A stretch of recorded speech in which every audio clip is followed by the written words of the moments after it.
The purpose of this video is to show how to do a firmware upgrade on the Triax TR112. Okay, so the procedure is fairly straightforward.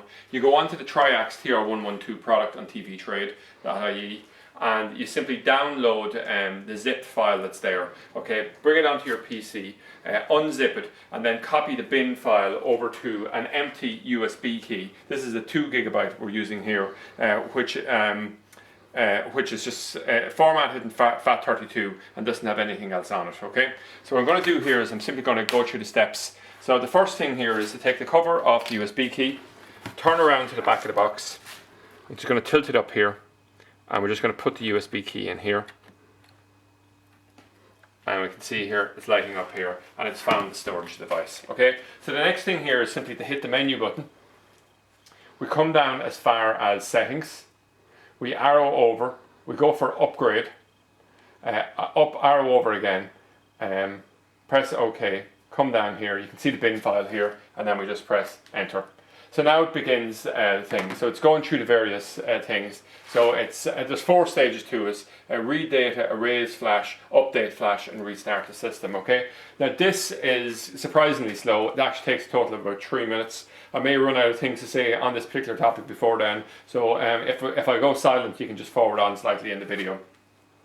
But basically, why are we doing this upgrade here? Well, there's 2 issues here. The first is to improve the reliability of the future EPG recordings, okay? And then the second issue they're trying to cover is that on a very, very small percentage of boxes, they have a problem where it'll actually go into,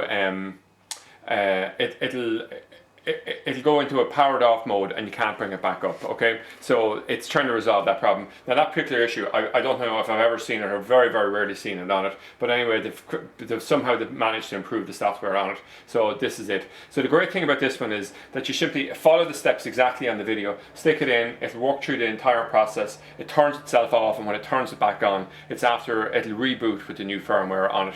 So what we're going to do now is just cut, not really cut the video, but if you wanted to forward about another minute through the video, what we'll be ready to do then is we'll be just at the point where it comes back up with the new firmware on it.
Okay, you can see here we're almost finished. We're at 98-99%. So we're almost updating the flash. It's simply going to turn itself off, and then it restarts the box with the new firmware in place. For us, we'll say in terms of visual difference, as an initial thing, it won't, because it's simply trying to improve some features on it. But that's basically it, the entire process here. So it'll just boot back up in a second, and now it's like a first time install. We can just go through, do a scan of the channels, etc. But that's it anyway. It's pretty straightforward, as you can see, and as I said before, this upgrade is available directly off of the TV Trade website.